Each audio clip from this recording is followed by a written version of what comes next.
Hello दोस्तों, आशा करता हूँ आप सभी अच्छे से होंगे।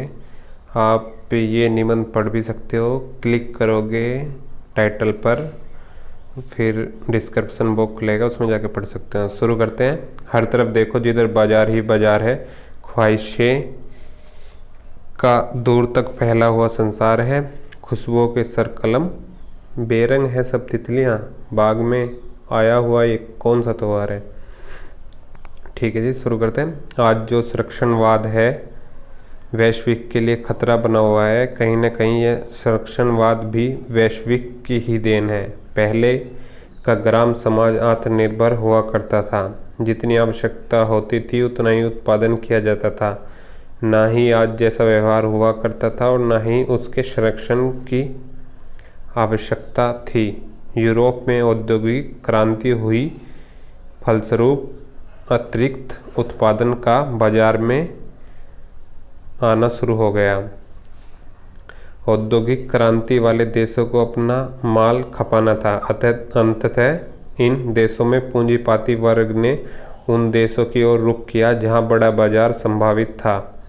बाजार की इसी आवश्यकता के कारण विश्व को उपनिवेशवाद और साम्राज्यवाद का दंश भी झेलना पड़ा। अविकसित देशों के संसाधनों को हड़प कर, उनकी श्रम शक्ति का लाभ उठाकर तथा उनके बाजार पर कब्जा करके साम्राज्यवादी देश में विकास की दौड़ में कहीं आगे निकल गए। अब बाजार का संकट तब उत्पन्न हुआ जब उपनिवेशक देश आज़ाद हो गए। उपनिवेशवाद का अंत भले ही हो गया हो, परंतु अभी भी इन पश्चिमी देशों को बाजार की आवश्यकता तो थी ही। अब सीधे तौर पर किसी अन्य देश के बाजार पर कब्जा करना संभव नहीं था। अब बाजार की मांग एक ही तरह से पूरी हो सकती थी यदि पूरे विश्व को एक ही बाजार में तब्दील कर दिया जाए। अंततः विकसित देशों ने विकासशील देशों के दरवाजे खटखटाने शुरू किए। इधर स्वतंत्र विकासशील देश सीधे खड़े भी नहीं हो पाए थे कि अपने बाजार इनके लिए खोल दें। इसी वैश्वीकरण से बचने के लिए विकासशील देशों ने संरक्षणवाद नीति अपनाई। लाइसेंस, परमिट, कोटा द्वारा अपने नवजात उद्योगों, व्यापारियों और किसानों आदि को संरक्षण प्रदान किया। भारत ने भी इस नीति का अनुसरण किया, पर जल्द ही इन देशों पर अपने बाजार को खोलने का आंतरिक दबाव बढ़ने लगा। एक और यह पश्चिमी देश विकासशील देशों की गर्दन पकड़कर उन्हें वैश्वीकरण के लाभ गिना रहे थे, वहीं दूसरी ओर उनकी स्वयं की अर्थव्यवस्था चरमरा रही थी। और ऐसा भी नहीं था कि अपना बाजार खोलने से विकासशील देशों को सिर्फ नुकसान ही था।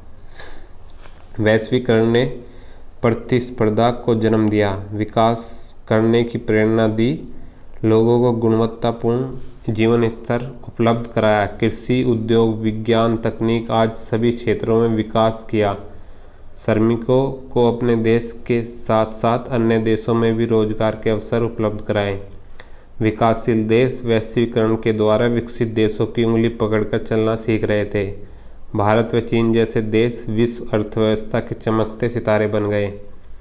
यह दुनिया भर में तेजी से दौड़ने शुरू हो गई थी। विकासशील देश विकसित देशों के साथ वार्ता में एक मंच पर आने वाले थे। Trans Pacific partnership, trans Antarctic partnership जैसे समझौते विश्व व्यापार संगठन का ट्रेड फैसिलिटेशन एग्रीमेंट और ऐसी ही अनेक द्विपक्षीय समझौते भी करने ही वाला था। लेकिन समय ने करवट बदली और अब विश्व कुछ अप्रत्याशित एवं निराशाजनक घटनाओं का सामना कर रहा है। आज विश्व में वैश्वीकरण की अग्रदूत देश में उग्र राष्ट्रवादी राजनीतिक विचारधारा लोकप्रिय हो रही है इस समय।